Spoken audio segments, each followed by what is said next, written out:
Bonjour et bienvenue pour notre troisième épisode du podcast de l'Académie de l'Opéra. Je suis donc toujours en présence de Sophie. Bonjour Sophie, Mais bonjour Marie. j'espère que tu vas bien. Nous avons donc enregistré une première partie sur un sujet donc qui te passionne et qui, je pense, passionne beaucoup d'autres personnes, qui s'intitule donc De la naissance à l'épanouissement du son. On a beaucoup parlé de l'origine, de la naissance dans une première partie et on s'était arrêté justement à l'épanouissement parce que qu'est-ce que ça signifie vraiment? Est-ce que l'épanouissement est un point d'arrivée, un point fixe, ou est-ce qu'au contraire, comme on l'a vu dans notre dernier podcast, euh, la voix, c'est quelque chose qui est toujours en mouvement. Donc, comment ça se traduit un son épanoui en fait? Un son épanoui est un son qui ne nous appartient plus. C'est un son qu'on a rendu à l'univers, pour moi. C'est un son qui flotte et qui, par sa liberté, nous entraîne dans quelque chose d'imaginaire. Les auditeurs sont pris dans cette espèce d'escapade vocale, musicale. Et l'intérêt, justement, c'est de donner ce souffle de nouveau dans le son pour qu'il puisse voyager. Et à partir de quel moment justement on peut savoir en tant que professionnel un peu de la voix, se dire là c'est un son épanoui. Est-ce qu'un cri c'est déjà un son qui est épanoui? Est-ce que je sais pas, chantonner comme le fait une maman au berceau de son enfant, c'est un son épanoui? À partir de quel moment finalement est-ce qu'on on peut se dire voilà, ça c'est un son épanoui?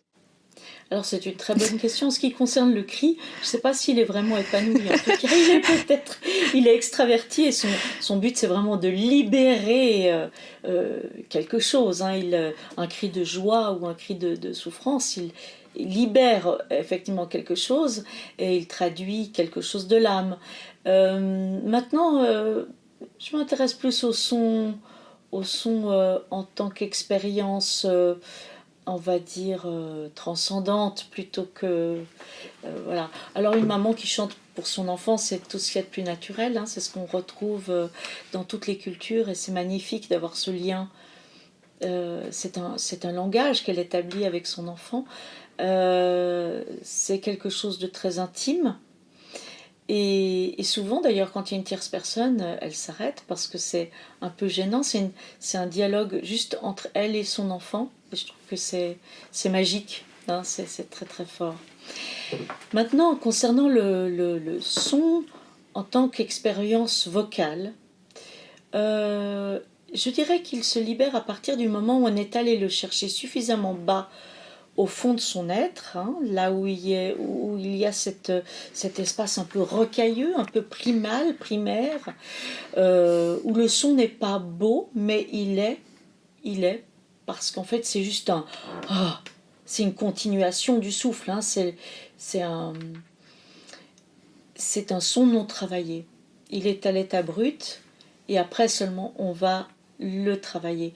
Et comme je disais dans le podcast précédent, ce qui est intéressant, c'est que s'il prend racine vraiment très très bas vers notre chakra pelvien sacré, alors il va monter comme cette sève, le long du serpent d'Hermès, et il va balayer toute cette spirale, il va monter, monter, monter, monter. Il va arriver ici, il va produire réellement le son. Donc jusque-là, c'était une énergie qui se transforme en souffle et qui va produire un son, qui va mettre en vibration les cordes vocales. Et après, à nouveau, alchimie, on va prendre ce son et on va le faire voyager dans nos résonances et on va le monter au-delà de nous pour que d'abord il doit rayonner dans toute la charpente osseuse. Et ça, c'est aussi un sujet, c'est l'ostéophonie qui a été créée par François Louche dans les années 80, qui est extraordinaire.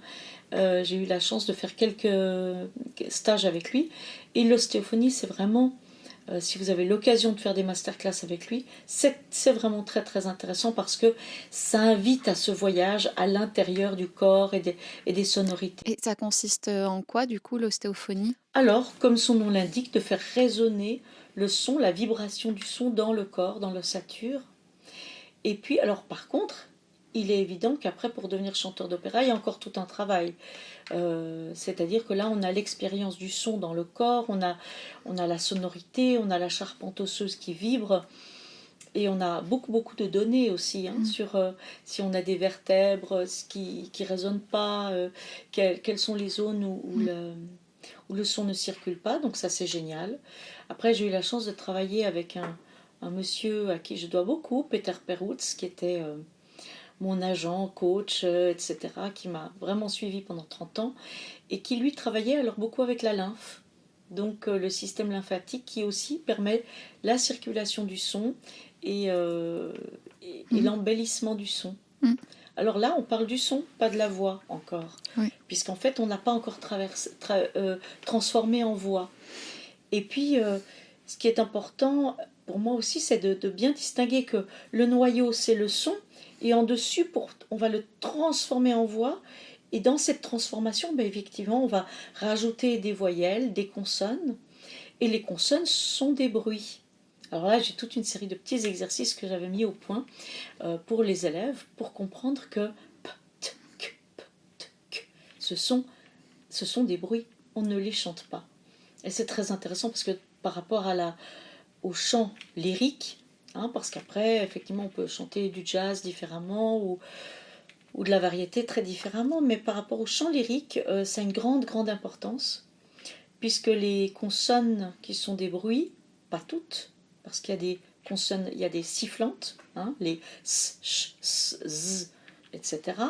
Et puis il y a les consonnes comme la man qui résonnent, donc qui sont voicées.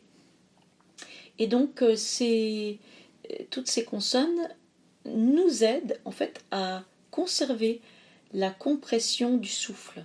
Alors c'est un peu technique si vous ne l'avez pas expérimenté, mais en fait c'est très très simple. C'est la différence entre le débit, vous êtes dans votre jardin, vous ouvrez le robinet et voilà, il n'y a pas de goulot et donc l'eau sort d'un coup.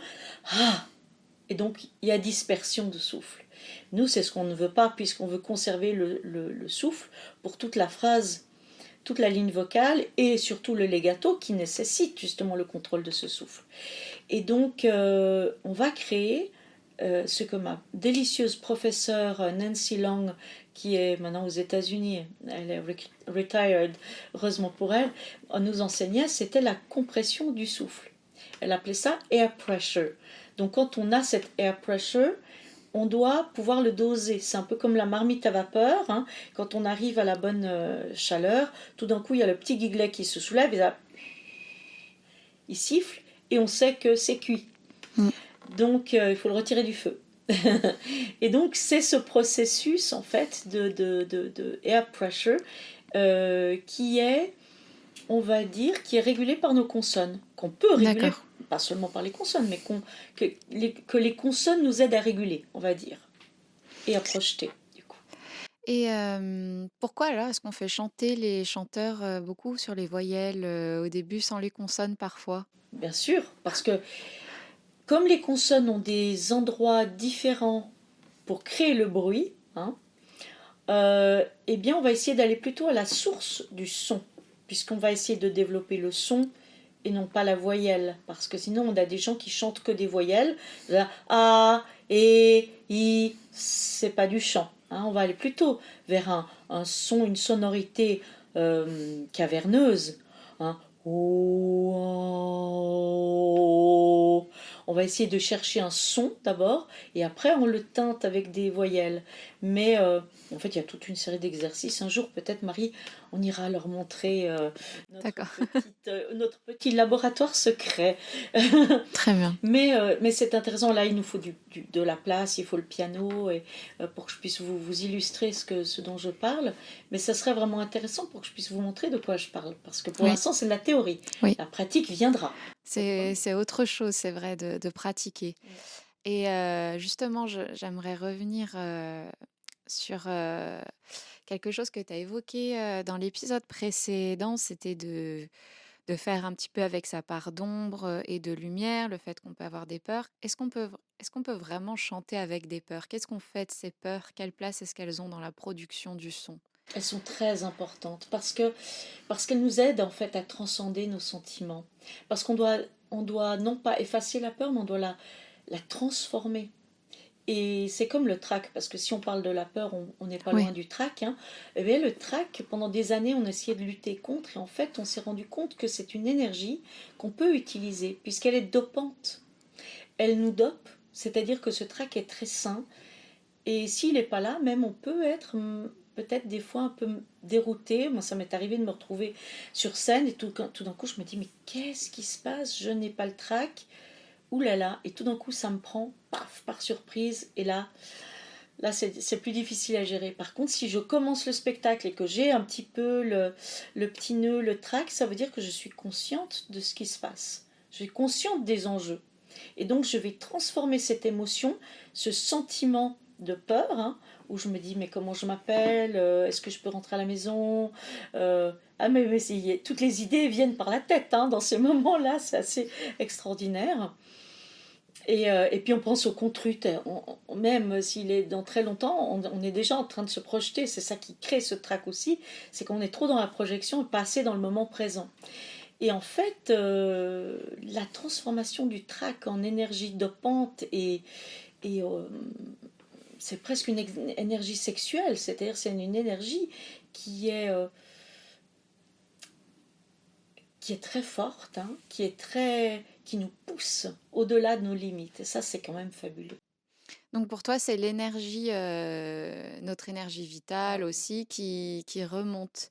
Parce que moi aussi, j'avais, donc je partage aussi une, réflexion sur le sujet du trac où je me dis: «Est-ce que c'est pas aussi un peu toutes nos névroses, voire des traumatismes aussi qui remontent parce qu'on va se présenter devant les autres et finalement on est Sans on est nu défense. quelque part, Oui. oui, sans défense et comment, enfin, oui, est-ce qu'il peut y avoir des choses qui remontent? Comment on les, heu, avec comment elles se transforment, et effectivement sur scène, on peut après avoir des expériences où on est complètement libre et cetera.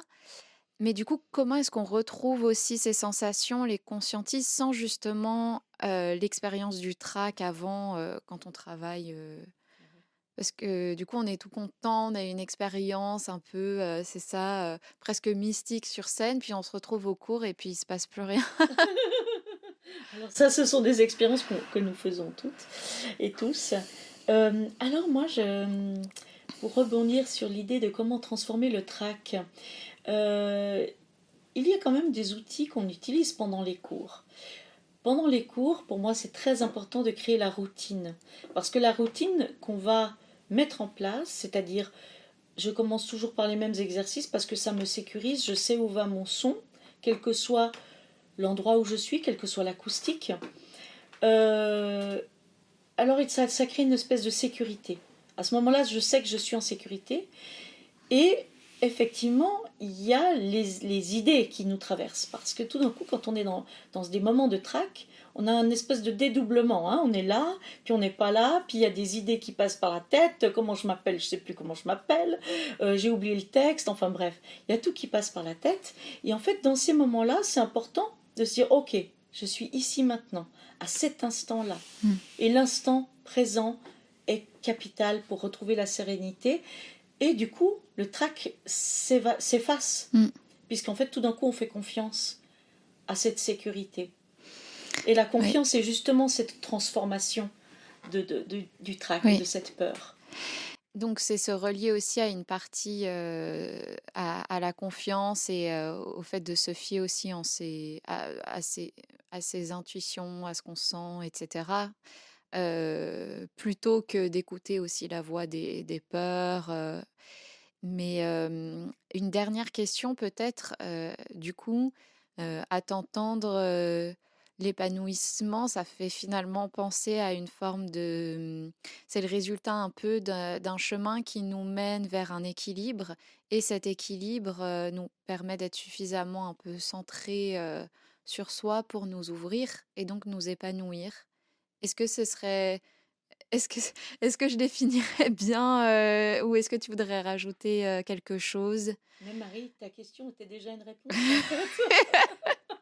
Je ne vois pas ce que je peux rajouter. C'est totalement ça. C'est-à-dire que le centrage est essentiel. Si on est centré et qu'on arrive à trouver cet ancrage sur le moment présent, effectivement, on arrive à se libérer de nos peurs, de nos sensations désagréables. Et, euh, et la confiance, de nouveau, c'est essentiel, mais cette confiance, elle se travaille. Elle n'est pas le fruit du hasard. Souvent, on pense que c'est le fruit du hasard parce qu'une personne est plus confiante. Mais alors, si on a des parents qui nous ont sécurisés, qui nous ont donné un bagage sécurisant, effectivement, l'enfant, on voit très bien, nous, à l'école, ici, à l'académie, on voit des enfants qui ont Mmh. cette chance d'avoir un environnement sécurisant et du coup, ils n'ont pas ce doute. Ça ne veut pas dire qu'ils vont jamais le rencontrer. Oui. Par contre, c'est vrai qu'un enfant qui n'a pas eu cette chance-là, il va devoir le construire. Donc la preuve qu'on peut construire tout ça. Oui. Moi, j'aime bien l'idée que notre caractère, notre façon de vivre est toujours modifiable et toujours évolutive. On peut, il n'y a pas de Mmh. fatalité. Et aussi sur la façon, souvent les personnes me demandent, mais est-ce qu'on peut chanter juste si on chante faux? Mais pour moi, bien entendu, ça se travaille. C'est comme tout, bien entendu, on va avoir plus de facilité pour telle ou telle chose, mais on peut chanter juste, on peut apprendre à chanter juste, Mmh. bien sûr. Oui, puis c'est vrai que c'est quelque chose qui, à la fois de chanter juste qui s'acquiert, mais pour la confiance aussi finalement qu'on alors certes on part, avancer quand on a des parents qui nous ont transmis ça, mais de toute façon quand on entame un petit peu son propre, chemin, son propre épanouissement, finalement on on se découvre et on se rend compte qu'effectivement, c'est après qu'on acquiert aussi soi-même cette confiance qui est aussi très personnelle. Donc, est-ce que tu voudrais rajouter quelque chose sur ce sujet? Et bien que rajouter sur ce sujet qui est déjà très très très complet. Non, mais sinon, enfin, de toute façon, on va bientôt, s'arrêter là. C'était une Oui. dernière question sur la Je pense que oui, confiance. effectivement la confiance, la conscience aussi, Oui, très importante, puisqu'en fait, au moment où je chante, je dois être super conscient. Et je suis d'accord. inconscient d'être conscient, parce que il y a un moment donné où on lâche prise. Hein. Oui, Ce lâcher prise est tellement intéressant parce que dans le chant, il est essentiel. C'est-à-dire en même temps, c'est un peu comme le danseur, il a appris tous ses mains et à un moment donné, il a appris toute la chorégraphie, il fait clac et tout se reproduit. C'est la mémoire sensorielle ouais, et corporelle. Ça, et c'est un peu pareil pour le chant finalement. oui. Très bien. Eh ben, merci beaucoup, Sophie, Merci encore une Marie, fois de nous c'était avoir, vraiment chouette ce éclairés petit avec, voyage. Hein. oui, toutes tes réflexions et puis merci de nous avoir écoutés. N'hésitez pas à partager ce podcast, s'il vous a plu et puis à laisser des commentaires en dessous de la vidéo. Et toujours des commentaires sympathiques, bien sûr. Oui, Bienvenue.